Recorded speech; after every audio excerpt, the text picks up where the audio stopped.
bismillahi rahmaani rahim seen mbokkum taalu bi Ahmadou Bass ñoo leen di taarifal way wéradi ci wàllu xel ñu gën leen a miin ci dof.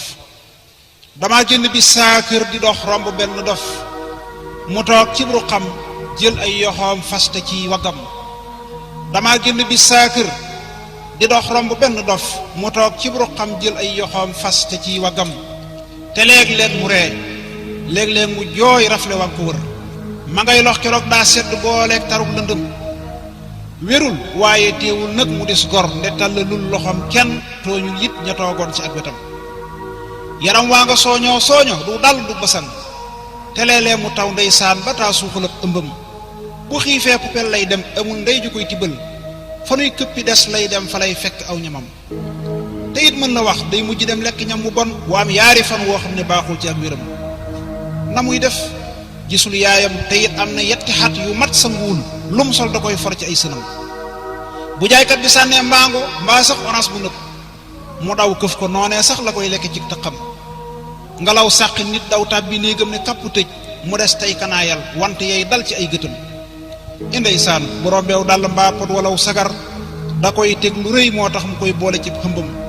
dafay waxtu fu mu wéetee te léeg-léeg mu mer di xul te kat xam na ndey am baay ba am rakk ak magam. ba muy wér la bokk ak ñépp bis ñëw ñu dal ko ber waay wére dee tax waaye as gor la woon su gëm.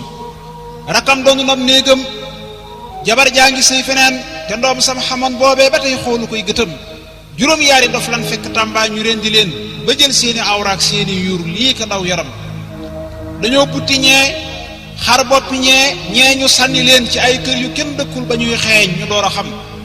gisal ñaata yoon lab dof di xëy dee ci ay tabax yu yëggul ba am ay fan ba fay xeeñ te kenn du xam. gisal benn dof bee faatu leelan ci benn xur ba fay xeeñ te ab xiif rekk moo sànk ak dundam. gisal ñaata yoon lab dof di xëy lekk ñam wu bon ba feebar ci ay xat kenn du jóg saytu ay mbiram. gisal ñaata yoon lan fekk ab dof mu xëy wasin te kenn mën la laaxan kenn foogul ak xëmbam. gisal ñaata dof ngay fekk dus kumba mbaatu béy dañuy rafle noonee rek di dem ñépp gis pëyam.